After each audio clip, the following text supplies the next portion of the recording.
Hello friends, स्वागत है आप सभी का मेरे यूट्यूब चैनल पे। तो आज हम हमारी वीडियो क्लास में आपके यूपी पीसीएस एमओसीएच की क्लासेस, कम्युनिटी पार्ट की क्लासेस को कंटिन्यू करते हुए हम नए टॉपिक पर डिस्कस करेंगे। आज का हमारा पार्ट हम देखते हैं, जो हम कम्युनिटी पार्ट का 25 मार्क्स का लेकर आ रहे हैं, वो आपको 1 बाय 1 टॉपिक वाइज क्लियर करवा रहे हैं। तो अगर आपको ये वीडियो अच्छी लगे तो वीडियो को लाइक कीजिए, चैनल को सब्सक्राइब कीजिए, अपकमिंग क्लासेस के लिए बेल आइकन को प्रेस कर दें ताकि आपके चैनल, आपके मोबाइल पे सबसे पहले नोटिफिकेशन आ जाए, क्लास का अपडेट रहे आपके पास में। और अगर आपको यूपी पीसीएस एमओसीएच के कम्युनिटी पार्ट की जो प्रीवियस क्लासेस है उनकी पीडीएफ और ये क्लास है इनकी पीडीएफ चाहिए, तो आप हमारे डिस्क्रिप्शन में जाकर टेलीग्राम लिंक से जुड़कर वहां से ले सकते हैं। डेली क्लास की पीडीएफ भी आपको टेलीग्राम पे मिल जाएगी। और जैसा कि आप सभी को पता है, यूपीपीसीएस में एमओसीएच की वैकेंसी आई है, तो इसमें सीट्स भी ज़्यादा है, स्टूडेंट्स भी ज़्यादा है और इसके पेपर की डिफ़िकल्टी का लेवल भी थोड़ा हाई रहता है। इसलिए इसमें हमें पता है, जैसे कि 75 मार्क्स का आपका जो आपने आयुर्वेद या यूनानी से भरा है उसका पार्ट रहेगा, 50 मार्क्स का आपका यूपी का जीके जीएस रहेगा और 25 मार्क्स का रहेगा आपका कम्युनिटी पार्ट। तो सबसे पहले हमने इसको उठाया कम्युनिटी पार्ट को। आपके 25 मार्क्स कहीं नहीं जाएंगे, आपके 101% श्योर हैं 25 मार्क्स। आपने मेरी सारी क्लासेस देखी है। हम क्लासेस में आपके लिए थ्योरी प्लस एमसीक्यू दोनों लेकर आए हैं, क्योंकि आपको खाली थ्योरी से आइडिया नहीं होगा। हमने आपके प्रीवियस पेपर को एनालिसिस करके हमने उसी में से और उसी तरह की थ्योरी और उसी के एमसीक्यूज लाए हैं ताकि आपको कोई दिक्कत ना रहे। बिकॉज आप एमसीक्यू करेंगे तो आपको आइडिया लग जाएगा कि आपके एग्जाम में किस टाइप के पैटर्न के एमसीक्यूज आएंगे। और हमने आपके लिए जब हमने नोट्स बनाए हैं तो उसमें विशेष ध्यान रखा है कि आपके लिए कोई डिफ़िकल्ट बहुत ज़्यादा थ्योरी वाला पार्ट नहीं रखा। हमने स्वीट एंड सिंपल आपके लिए मेन टॉपिक, सब टॉपिक और उसके मेन पॉइंट्स को कवर किया है, जिससे हम स्मार्ट स्टडीज़ को कैरी कर सके। स्मार्ट स्टडीज़ करने से हमें पता है कि एक तो हमारा टाइम सेव होता है, दूसरा हमारे सारे ऑब्जेक्टिव क्वेश्चंस बन जाते हैं, क्योंकि हमें हमारे एग्जाम के लिए क्वेश्चंस बनाने से मतलब है ना कि अनवांटेड अननेसेसरी पार्ट को पढ़ना। हमें सिर्फ मेन पार्ट को मेन तरीके से पढ़ना होता है, ना कि हमें बहुत ज़्यादा पढ़ना। तो जिस चीज़ को डिटेल पढ़ना होता है उसकी हम डिटेल्स रखते हैं, बाकी अननेसेसरी चीज़ों की नहीं। तो इसलिए हम आपके लिए हिंदी और इंग्लिश मिक्स करके आपको नोट्स बना के पढ़ा रहे हैं और साथ में इसके क्वेश्चंस करवा रहे हैं। तो मेरे आपके लिए एफर्ट्स बहुत ज़्यादा है, तो आप भी चैनल को सब्सक्राइब और वीडियो को लाइक ज़रूर करें, बिकॉज इनमें से आपके एग्जाम में 101% क्वेश्चंस आएंगे। और सबसे मेन बात कि जो टॉपिक करवाया जाता है उसकी क्लास को एक बार देखकर आप समझिए, पढ़ें और दूसरी बार से खुद से क्वेश्चंस बनाने की कोशिश करें। बिकॉज अगर आप खुद से क्वेश्चंस की प्रैक्टिस करेंगे तो आपकी प्रैक्टिस स्ट्रॉन्ग हो जाएगी और आपके एग्जाम में क्वेश्चन इजीली बनेंगे। तो आज हम देखते हैं, हमारा कम्युनिटी पार्ट का टॉपिक है। हमारे पास आज टॉपिक में है national vector borne disease control program, NVBDCP इसका फुल फॉर्म है। तो आपको इसकी फुल फॉर्म और शॉर्ट फॉर्म दोनों पता होनी चाहिए, बिकॉज क्वेश्चन भी आपके एग्जाम में कैसे भी पूछा जा सकता है। अब national vector borne disease control programme के तहत जो वेक्टर बोर्न डिजीज होती है वो है, जैसे कि मलेरिया, फाइलेरिया, काला अजहर, जापानीज इंसेफेलाइटिस और डेंगू और चिकनगुनिया, इन सब का प्रिवेंशन और कंट्रोल के लिए ये प्रोग्राम चलाया गया था। इस प्रोग्राम का नोडल एजेंसी है डायरेक्टरेट ऑफ NVBDCP, जो कि NRHM के अंडर काम करता है। ठीक है, ये पॉइंट आई होप आप सभी को क्लियर हो गया होगा।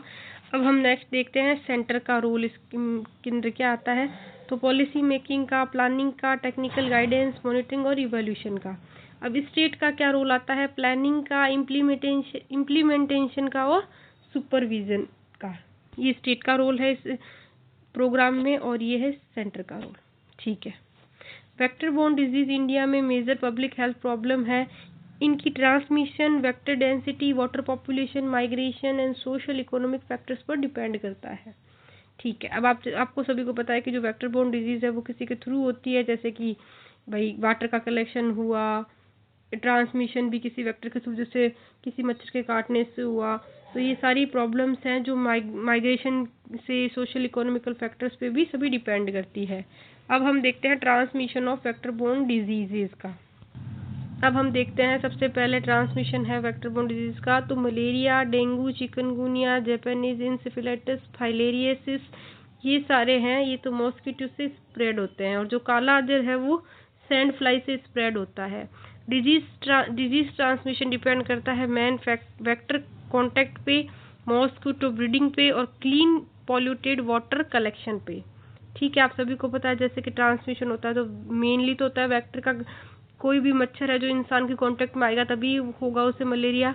मॉस्किटो ब्रीडिंग, अगर किसी जगह पे मॉस्किटो बहुत ज़्यादा है और उनको जैसे अपनी आगे से आगे मॉस्किटो का ब्रीडिंग सीजन आता है तब। और क्लीन और पॉल्यूटेड वाटर के कलेक्शन पे, अगर कभी कभी कुछ कुछ फ्रेश वाटर मॉस्किटो भी होते हैं जैसे कि डेंगू का है जो फ्रेश वाटर मॉस्किटो होता है, अदरवाइज पॉल्यूटेड वाटर पे भी कलेक्शन होने से ट्रांसमिशन हो जाता है। अब 3 prolonged strategy of NVBDCP disease management में देख लेते हैं। Early case detection, complete treatment, referral services और एपिडेमिक प्रिपेयर्डनेस एंड रिस्पांस। तो एपिडेमिक प्रिपेयर्डनेस एंड रिस्पांस भी इसके अंदर इम्पोर्टेंट है। नेक्स्ट हम देख लेते हैं integrated vector management, IVM, indoor residual spray, insecticide treated bed and nets, alliance larvivorous fish का उपयोग, जो लैरीवेरियस फिशेज होती है उनका यूज़ किया जाता है। इंडोर रेजिडुअल स्प्रे से मतलब बाहर स्प्रे भी किया जाता है। इंसेक्टिसाइड ट्रीटेड बेड नेट्स, जो बेड पे जो नेट्स है उनका प्रयोग किया जाता है जब सोता है बंदा या कोई भी, तो जब सोए तो उसमें नेट वाली वो जो हो वो यूज़ करनी चाहिए ताकि आपको मॉस्किटो नहीं काट सके। एंटी लार्वल मेजर्स, जो लार्वाज हैं उनका मेजर करना आसपास जो, और source reduction and environmental management भी किया जाता है इंटीग्रेटेड वेक्टर मैनेजमेंट के अंदर। अब हम देखते हैं supportive interventions, behavioural change communication, BCC, public private partnership, inter sectoral coordination, operational research, monitoring and evolution, JE vaccination और mass drug administration for filariasis. अब मलेरिया कंट्रोल प्रोग्राम की हिस्ट्री देख लेते हैं हम वन बाय वन। 1953 में national malaria control programme NMCP आया था। 1958 में नेशनल मलेरिया इरेडिकेशन प्रोग्राम आया था। 1965 में केस रिड्यूस हुआ था 0.1 मिलियन। 1970 में मलेरिया रिसर्जेंस हुआ था। 1976 में मॉडिफाइड प्लान ऑफ ऑपरेशंस हुआ था। 1997 में world bank assisted EMCP, world bank ने इसको असिस्ट किया था। और 1999 में NAMP प्रोग्राम लॉन्च हुआ था। और 2002 में NVBDCP प्रोग्राम लॉन्च हुआ है। और 2005 के अंदर IMCP ग्लोबल फंड के थ्रू, और 2006 में RDT इंट्रोड्यूस हुआ था। और 2008 में ACT इंट्रोड्यूस हुआ था एंड एक्सपांडेड हुआ था। और 2009 में LLINS इंट्रोड्यूस हुआ था। 2010 to 12 में न्यू ड्रग पॉलिसीज लॉन्च हुई थी। अब हम देखते हैं एक्टिविटीज ऑफ मलेरिया प्रोग्राम। तो policy and guidelines formation, technical guidance, planning and logistics, monitoring and evolution और ट्रेनिंग। ठीक है, नेक्स्ट हम देखते हैं रिसर्च NCDC, NIMR और coordination with WHO and world bank GFATM के द्वारा। ठीक है, नेक्स्ट हम देखते हैं इसमें ऑर्गेनाइजेशन स्ट्रक्चर। अब जो ऑर्गेनाइजेशन स्ट्रक्चर है वो सेंट्रल लेवल पे directorate general of health services के द्वारा की गई। रीजनल लेवल पे 19 रीजनल ऑफिस बनाए गए, मलेरिया ट्रेंड स्टाफ रखा गया। स्टेट लेवल पे स्टेट प्रोग्राम ऑफिसर SPOs को अपॉइंट किया गया। देन डिस्ट्रिक्ट लेवल पे CMOs, DHO, district malaria office, इनको अपॉइंट किया गया। PHC लेवल पे MOs को surveillance and lab services provide की गई। और कम्युनिटी लेवल पे MPW, आशाज एंड वॉलेंटियर्स को एक्टिव किया गया फॉर दिस प्रोग्राम। ठीक है, अब हम नेक्स्ट देखते हैं drug distribution centres, DDC and fever treatment depots, FTD।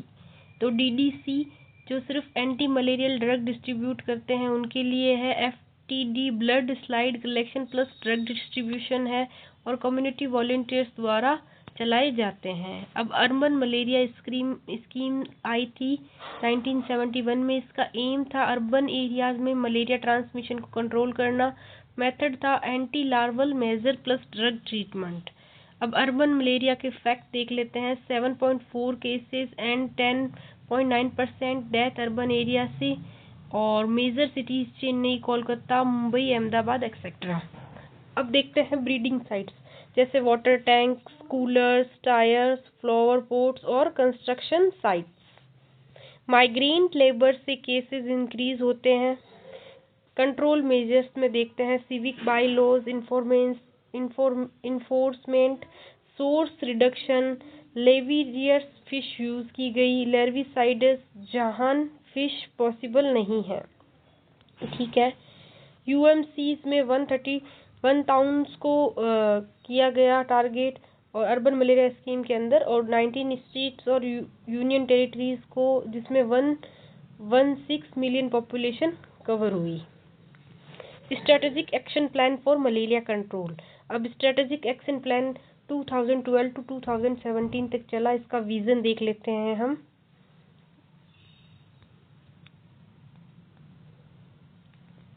Vision में है सबसे पहले नियर एंड मिड टर्म में मलेरिया बर्डन का सस्टेन रिडक्शन करना, लॉन्ग टर्म में मलेरिया एलिमिनेशन करना, और strong health system plus new tools के थ्रू नेशनल एलिमिनेशन पॉसिबल बनाना, और मलेरिया कंट्रोल को NRHM के अंडर हेल्थ सर्विसेज में इंटीग्रेट किया गया जिससे कम्युनिटी लेवल पर प्रिवेंशन और ट्रीटमेंट स्ट्रॉन्ग हो जाए।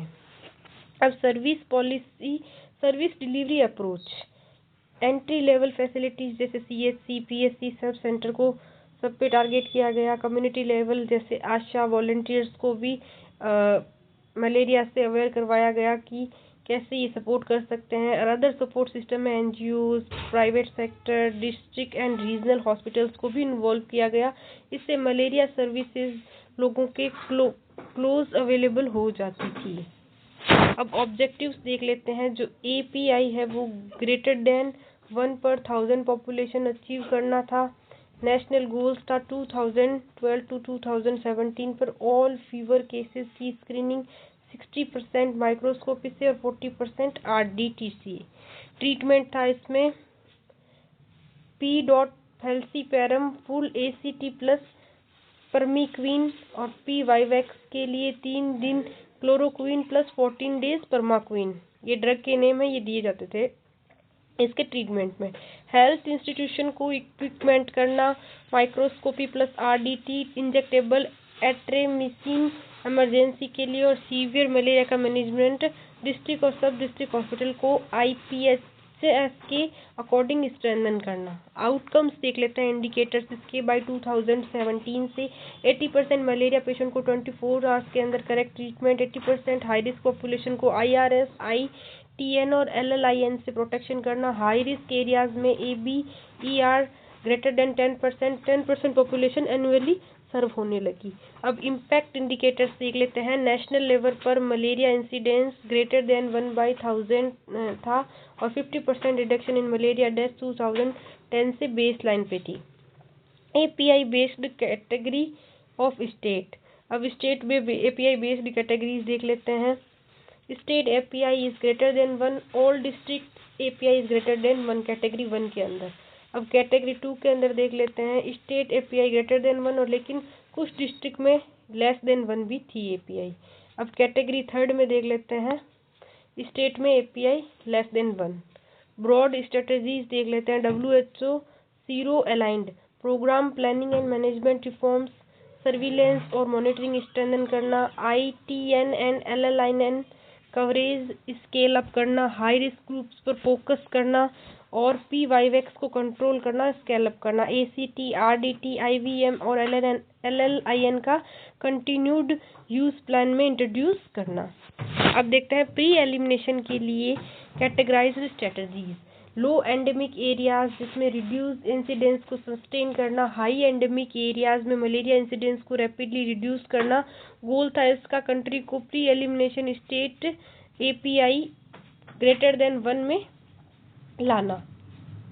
कैटेगरी वाइज देखते हैं। स्ट्रेटेजिक TAC अप्रूव्ड कैटेगरी में जिसमें ग्रेटर देन 1 थी एपीआई, उसमें active passive centennial surveillance, migration की स्क्रीनिंग करना, आईवीएम विद वीएचएस और पीआरआई और मनरेगा, इनमें सबसे पहले इनकी स्क्रीनिंग करना, बीसीसी एक्टिविटीज़ करना। कैटेगरी 2 के अंदर मिक्स्ड एपीआई प्लान चलाया गया, उसमें सर्विलेंस करना, 3 टेस्ट करना, टेस्ट, ट्रीट और ट्रैक, सोर्स रिडक्शन करना, फोकल स्प्रे करना, प्राइवेट सेक्टर एंड एनजीओ का इन्वॉल्वमेंट भी था इसके अंदर। कैटेगरी 3 में जिसमें लेस देन 1 थी API, early diagnosis and complete treatment, EDCT, severe malaria management करना, IRS plus LLN saturation in high risk population. Major activities according to API, इसमें ग्रेटर देन 1 था, लार्विसाइड्स प्लस एनवायरमेंटल मैनेजमेंट किया गया, पीआईआरआईएस, VHS, CS और मनरेगाज में coordination किया गया। अब एपीआई फर्स्ट एंड सेकंड, जिसमें सोर्स का रिडक्शन एंड बायोलॉजिकल कंट्रोल किया गया, active surveillance by ASHA and ENM को एक्टिव किया गया इसके अंदर। जिसकी एपीआई 2 to 5 थी, उसमें एलएलआईएन डिस्ट्रीब्यूशन किया गया, सेलेक्टिव क्वालिटी आईआरएस भी यूज़ किया गया। और जिसकी एपीआई लेस देन 5 थी, उसके अंदर perennial transmission greater than 5 month, second round IRS और DDT, third round IRS and malathion और priority LLIN distribution. Seasonal transmission में greater than 5 1 IRS round before transmission, focal spray और प्रायोरिटी किया गया एलएलआईएन को।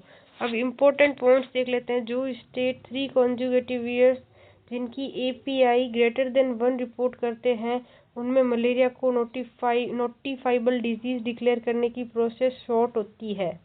मलेरिया कंट्रोल स्ट्रेटजी की summary देख लेते हैं। Surveillance and case management, ACD, PCD, EDCT और sentinel surveillance. Integrated vector management IVM के तहत आईआरएस, आईटीएन और एलएलआईएन एंटी लार्वल मेजर्स किए गए। Epidemic preparedness and response, supportive interventions, capacity building, BCC, intersectoral coordination, monitoring and evolution, operational search पे focus किया गया। Surveillance system in India, इसका aim था early diagnosis and immediate treatment. ACD MPW द्वारा 40 nightly house visit करवाई गई। PCD, ASHAs, SC, PHC, CHC hospitals को active किया गया। आरडीटी, आशा एंड वॉलंटियर्स को भी एक्टिव किया गया। माइक्रोस्कोपी की गई पीएचसी लेवल पर और एबीएनईआर की नेशनल कवरेज थी equal than 10%। Surveillance system malaria trend और आउटब्रेक डिटेक्ट करना में इम्पोर्टेंट रोल प्ले करते हैं। Malaria diagnosis and sensitivity and specificity, तो microscopic high sensitivity and specificity थी। Economical job, larger number of blood slides daily examine होती थी। India में हर साल लगभग 100 मिलियन ब्लड स्लाइड्स कलेक्ट होती है। इनमें से 1.5 मिलियन मलेरिया केस डिटेक्ट होते हैं। प्रोग्राम का एम था 10% पॉपुलेशन का स्क्रीनिंग और एबीआर का ग्रेटर और इक्वल देन 10% मेंटेन करना। रैपिड डायग्नोस्टिक टेस्ट 2003 में आरडीटीज इंट्रोड्यूस हुआ 8 स्टेट्स के अंदर।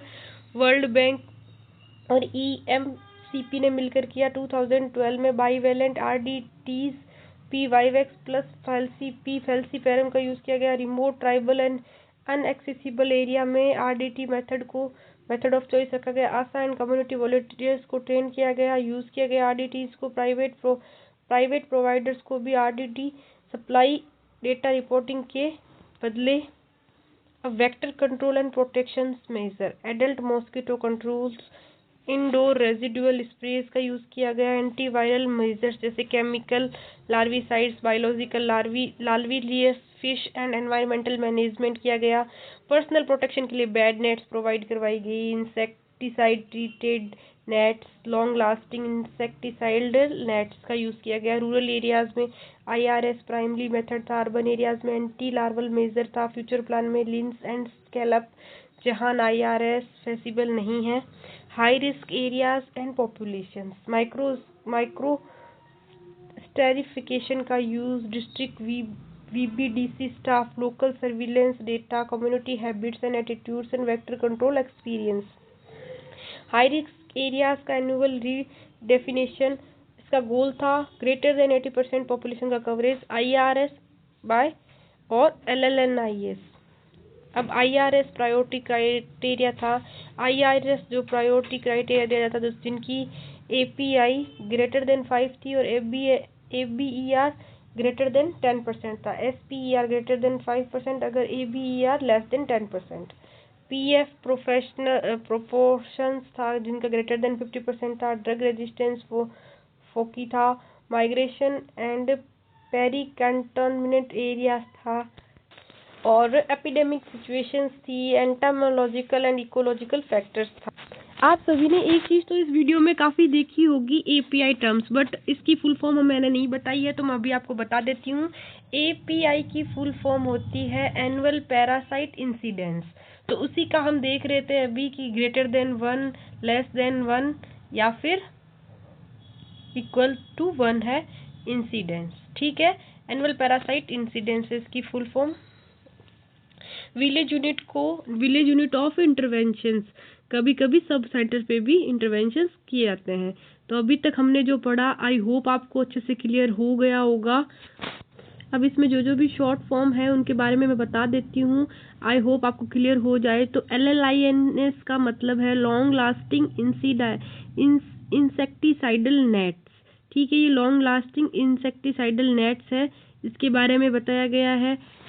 जैसे कि मैं आपको सभी को बता ही देती हूँ 1 बाय 1 लिखकर, क्योंकि आपको सो फार कन्फ्यूजन हो जाएगी फिर बाद में, क्योंकि मैंने अभी आपको वीडियो में शॉर्ट फॉर्म से ही पढ़ाया है। तो API का मैंने बता दिया है annual parasite incidence, parasite incidence. Next हम देखते हैं SPR। तो SPR का हो जाएगा स्लाइड पॉजिटिविटी रेट।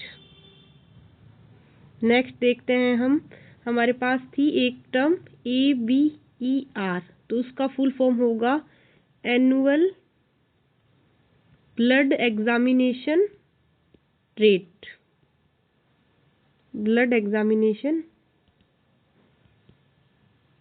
रेट। उसके अलावा आपके पास में थी एक फॉर्म LLINS,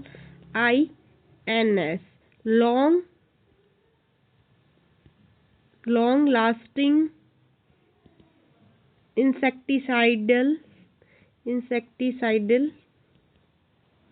नेट्स। एक फॉर्म थी हमारे पास में IRS यानी इंडोर रेजिडुअल स्प्रे।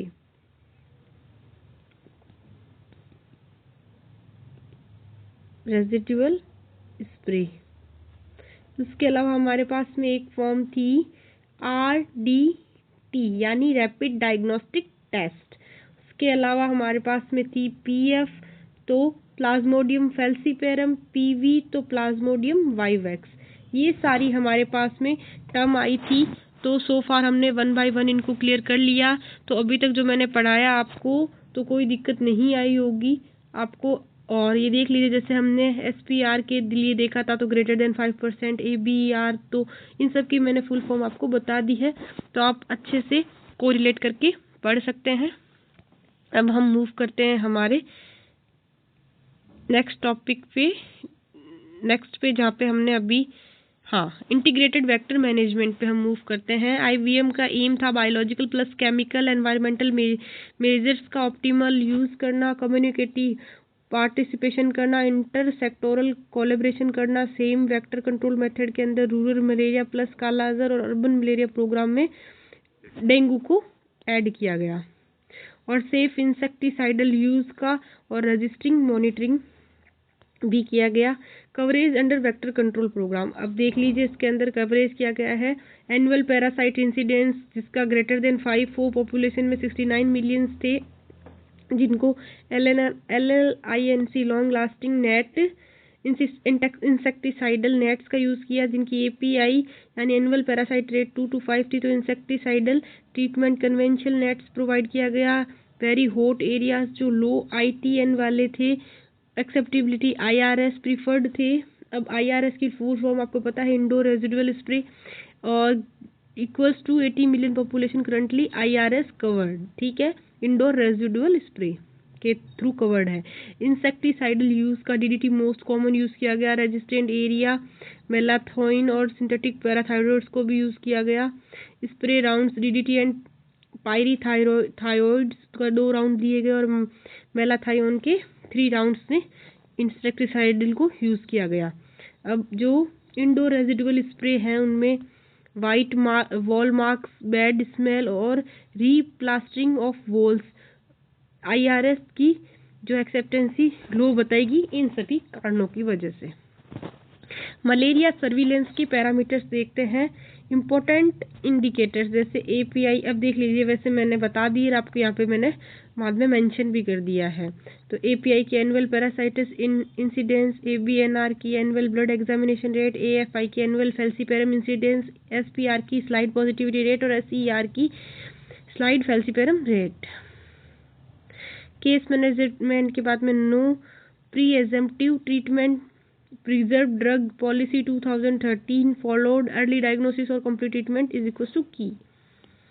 सेंशियल सर्विलेंस के अंदर प्रॉब्लम थी सीवियर केसेस और उनके डेथ और अंडर रिपोर्टेड केसेस को मैनेज करना।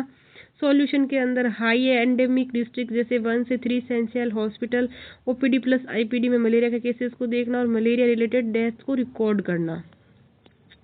बिहेवियरल चेंजेस कम्युनिकेशन, BCC का मतलब है हेल्दी बिहेवियर को अडॉप्ट और सस्टेन करना। इसमें फोकस एरिया पे किया गया, वो कौन कौन से थे। अर्ली सिम्टम रिकॉग्नाइज किया गया, अर्ली ट्रीटमेंट मांगा गया, ट्रीटमेंट को अडहेयर किया गया, protection of child and pregnant women जैसे, और ITIN और LLIN का यूज़ किया गया और IRS इसमें एक्सेप्ट था।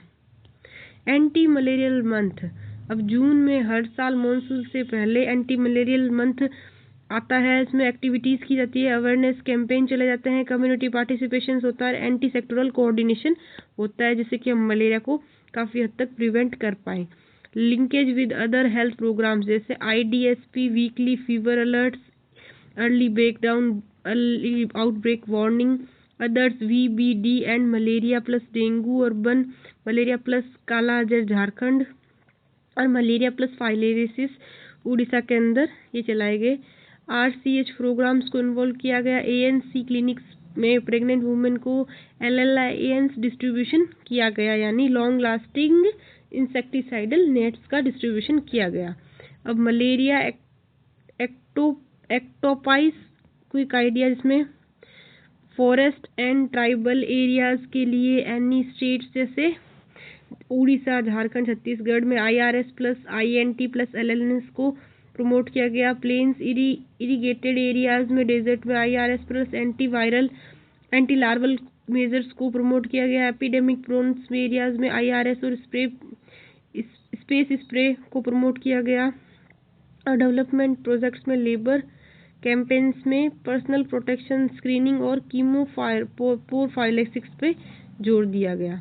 Malaria case management recent changes, अब ये जो टॉपिक है ये हम नेक्स्ट जो पार्ट B आएगा हमारी क्लास का उसमें कंटिन्यू करेंगे। ये थी हमारी आज की पार्ट A की क्लास, जिसमें हमने डिस्कस किया था हम national vector borne disease control programme को, और नेक्स्ट में भी इसके पार्ट B में भी इस टॉपिक को कंटिन्यू करते हुए हम आगे पढ़ेंगे। अगर आपको ये वीडियो अच्छा लगता है, आपके लिए हेल्पफुल है, तो आप वीडियो को लाइक कीजिए, चैनल को सब्सक्राइब कर लें फॉर पार्ट B के लिए। और पार्ट B में मैं आपके लिए कोई इंपॉर्टेंट इन्फॉर्मेशन भी लेकर आऊँगी, तो चैनल को सब्सक्राइब कर लीजिए, वीडियो लाइक कर लीजिए, और अगर आपको इसकी PDF चाहिए तो आप टेलीग्राम चैनल पे कांटेक्ट कर सकते हैं। Thank you. तो मिलते हैं हम नेक्स्ट हमारे पार्ट B के वीडियो के साथ।